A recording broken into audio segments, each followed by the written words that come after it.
The Ravens lost to the Kansas City Chiefs 17-10 in the AFC Championship.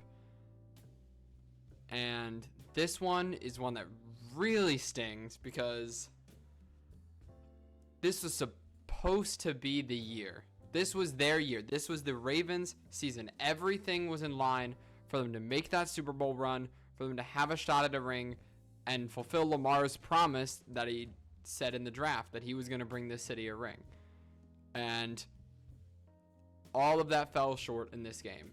All of this entire season to nothing, which I still consider it a very successful season for the Ravens. This is the farthest they've made it since 2013 when they went to the AFC Championship. And there's a few things I want to talk about with this game. Now, this video is coming out a little late. It is currently Wednesday, and the game was on Sunday. I needed time to process what I watched. It was a very difficult game to watch as a Ravens fan. But I feel like the Ravens gave themselves multiple chances during that game to win, to take the horse by the reins and dominate that game and just do what they had done all season and dominate the second half. But they just didn't do that. They didn't do anything they had done all season, and it doesn't make sense to me. There were pros and cons in that game. The biggest pro being the defense, and especially in the second half. If you look at the game, the first drive, the Chiefs marched down the field, score a touchdown. 7-0. The Ravens tied up, and then we go back on defense again. Chiefs once again march down the field, and it's 14-0. And then later on, to end the second half, they kick a field goal to go into the half up 17-7. That is the last time the Chiefs scored in this game. And what we know how good the Chiefs offense can be in the playoffs. I mean, just look at Mahomes and everything he does. They are a dangerous team. No matter how good or bad they are, when you have Patrick Mahomes as quarterback, you have Travis Kelce at tight end, they will score points. They didn't do that against the Ravens. They didn't. They only scored 17 points. Was the defense a little rough in the beginning? Sure. But then they tightened up. They tightened up in the second half, and they played outstanding. Did we force any turnovers? No, but we made a few big stops. We stopped them on that one fourth down when it looked like Travis Kelce might have had the first down on the third down play, but our defense locked down and stopped the run on the fourth down and got us the ball back. And what did our offense do? Nothing. Now, speaking of defense, Kyle Hamilton was a star that game. He showed us why he is potentially even better than Roquan Smith as the best player on our defense. He plays lights out every play. He hits like a truck, and he's just everywhere on the field. Even the commentators were saying how he was flying from one side of the field to the other to make tackles. That's how good he is. He was owning that game. And yes, Roquan Smith also had a very good game. Matabike had a monster of a game. Our defense played a great game, but our offense did nothing with it. And that leads me into my other point about the offense, which are the cons of the game. All the cons are the offensive side. First big thing is our lack of a run game. The lack of a run game kind of put too much pressure on Lamar. I know he said in a presser that he didn't feel like he was trying to do too much, but everyone can see by the way he was playing, he was trying to do too much because he had to do too much. When you have him throw the ball however many times, when you have him throwing the ball 37 times in a game, and that's only the passes he attempted. He has 8 carries for 54 yards, but I think one of those was a designed keeper, maybe 2. So that's, 43 passing plays? That number reminds me a lot of the Ravens-Titans divisional round, where Lamar was passing all the time. He had 500 yards himself. And yes, he had the interceptions, but he was just trying to do too much. I mean, Lamar's final stats this game were 20 for 37, 272 yards, 1 touchdown, 1 interception. And I think he played a really good game. I just think there were times when he was trying to do too much and maybe wasn't as good as he could have been. For example, forcing the pass to Likely in the end zone in triple coverage. Was it PI? Maybe. but that pass should have never been thrown. I really don't think the refs played as big of an issue as people are claiming them to have been. Really, the offense could have been better. There is no reason for Lamar to throw it in triple coverage there, and if he doesn't, then we have a chance to score a touchdown and get the ball back, because our defense have been making stops all game. Speaking of turnovers, there is also the Zay Flowers fumble. Now, people are saying Zay Flowers lost this game. Zay Flowers was going to be the only reason we won the game. I mean, he had 5 catches for 115 yards and a touchdown, and almost 2 touchdowns. Was he a little bit, not very careful with the ball, diving for the end zone? Maybe, but he didn't see L'Jarius Sneed. L'Jarius Sneed was behind him, and he made an incredible defensive play, so props to him. The Chiefs defense played out of their minds, and they have been very good all year. Have they had their few hiccups? Sure, but they've been amazing. But Zay Flowers' taunting penalty and the fumble, did it cost us the game? Probably, but Zay Flowers is a rookie. He makes mistakes. He was going to be the reason we won anyway. So the fact that people are saying that he's the reason we lost, yes, those plays might be the reason we lost, but him himself is not the reason we lost. Our offense is the reason we lost. And lastly, coaching. Monken's game plan today was very strange. And part of me thinks it's not just Monken, and it might be Harbaugh. The lack of the run game, and the fact that Harbaugh said after halftime, and when he came on the interview during the game, he said, we need to run the ball more. And there was I think we ran the ball once in the second half, maybe twice. So the fact that Harbaugh just didn't stick to that word whatsoever. I know we were losing, but we still have the entire second half to play. So that really gets to me. Our running backs had 6 total carries that game. 6. For a team that averaged 156.5 rushing yards per game during the regular season, 6 carries to the running backs is unacceptable. The Ravens are a punch you in the teeth, punch you in your throat type of team, beat you down. We are going to control the ball. We are going to control the time of possession. They didn't do that. Ravens ended up with 81 total rushing yards. Lamar had 54 of them on the 8 carries. One of them being that really long run on fourth and 1. The lack of use of our running backs was unexcusable. Gus Edwards ripped off a 15-yard run, and we never saw him again. The Chiefs were the number 24 run defense from the regular season. Number 24 out of 32 teams. The Chiefs, the week before, gave up 100 yards to the Bills' running backs. And here we are, using our running backs 6 times and just focusing on the pass. It felt like we were playing like we were afraid to just be who we were. If we had played like the Baltimore Ravens, the 2023 Baltimore Ravens, we would have won that game. I firmly believe that. And that's what I mean when I say our team had so many opportunities to win that game, and we just came short. Because even looking at turnovers, that one Lamar fumble, was it costly? Not really. I mean, was it in a bad spot? Yes. But that's when we made the stop on 4th down. Our defense bailed us out. Our defense played phenomenal, and our offense did nothing. And that's about all I want to say about the game. It's just a lot to unpack. The Chiefs are a great team. And yes, I know people hate to see him succeed. I hate to see him succeed because they are so dominant and so good. And I want the Ravens to be that. And they can.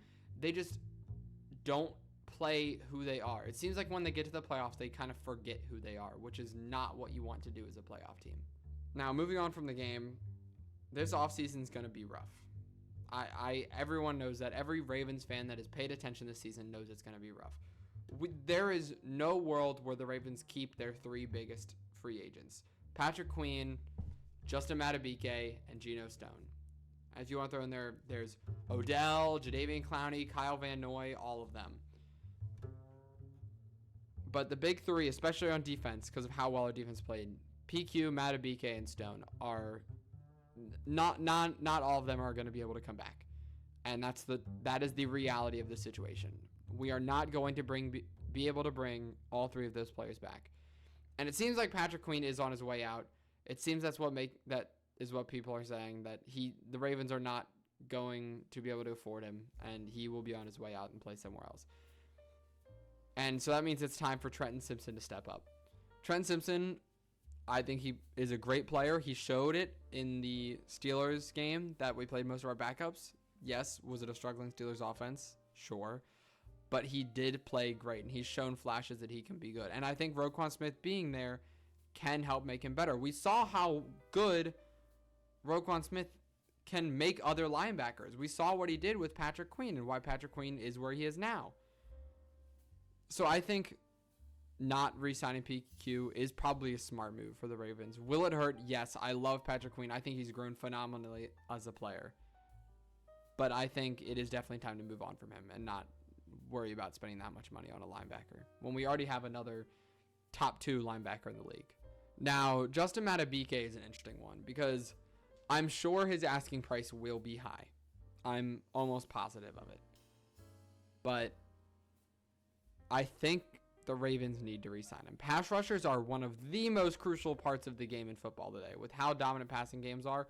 And the Ravens have not had a dominant pass rusher in a long time. Since Terrell Suggs, they have not had that guy. Now, will the Ravens re-sign him?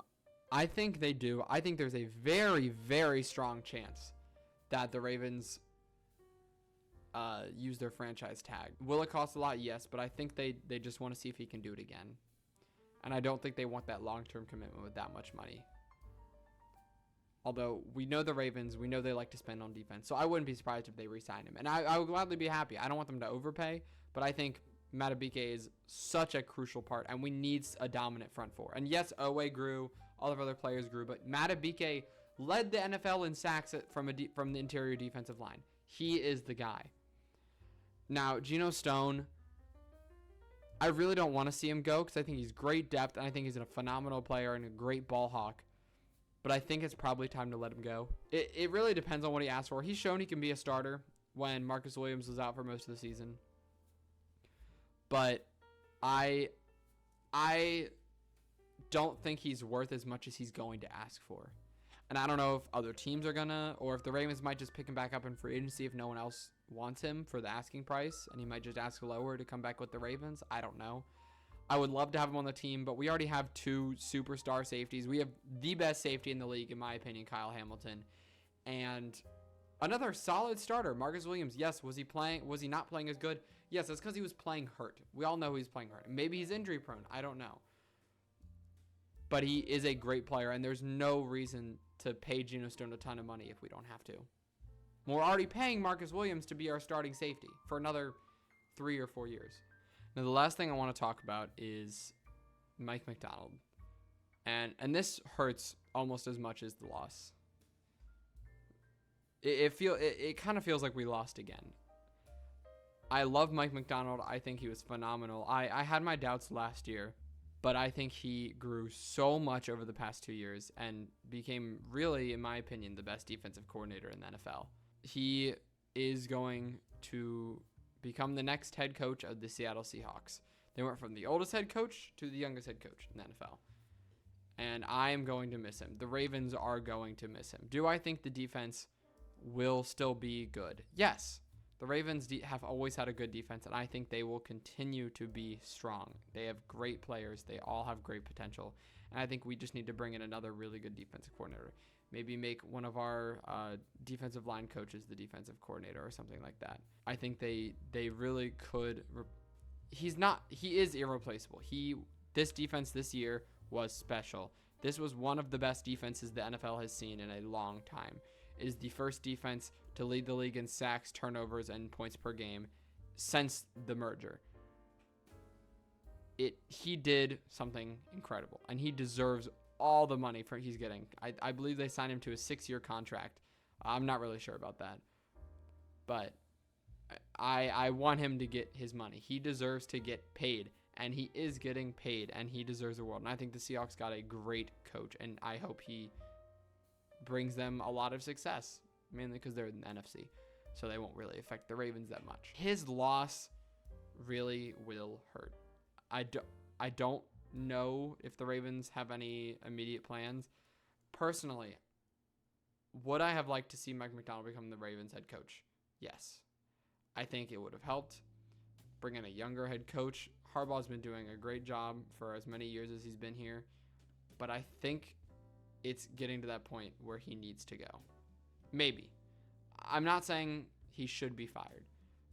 But just maybe step down at some point. Because it just feels like he's a little bit out of touch with the team. I know we see him celebrating and all that, but I just feel like Mike Macdonald would have been able to build that connection better and stick with the personality of this team harder. Because if it just feels like Harbaugh isn't going to be able to bring us to that Super Bowl again. And that is obviously the goal. We want to get back to the Super Bowl. We want 2012 again. And every time we're a top contender, it's like, oh my gosh, this is the year. We said it in 2019. We said it this year. And it didn't happen.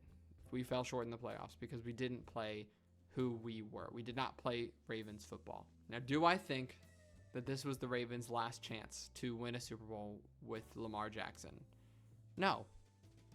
Of course not. Lamar is a phenomenal player. There will be plenty of great teams from now till the end of his career. And I just want everyone to understand this team was amazing. Yes. Are we going to regress a little bit? Maybe. But there's always the chance there's a better team. And we honestly said the same thing in 2019 after we failed. We were like, oh, this is never going to happen again. This is the last chance. This is the last chance we had at a Super Bowl for a while. Our team's not going to be good again. And then we did it again in 2023. We have the ability to do it again. Losing Mike Macdonald does not mean, oh, the run is over. Teams can still make runs even when they're not maybe the best team in the NFL. We don't have to be the best team in the NFL. We just have to be the best when it counts. And that's what the Chiefs always do. And the Ravens can do that. Even without Mike Macdonald. Even without Patrick Queen. Even maybe without Madubuike and Geno Stone. This loss to the Kansas City Chiefs does not mark the end of the road for the Ravens. And that's really what I want to pin down. They will be back here. They will be back. Lamar will get a Super Bowl, and I am sure of that. Will it be next year? Who knows? But I am extremely confident in his abilities to grow as a player, and I think he will get the Baltimore Ravens a Super Bowl ring before he retires. And that's that.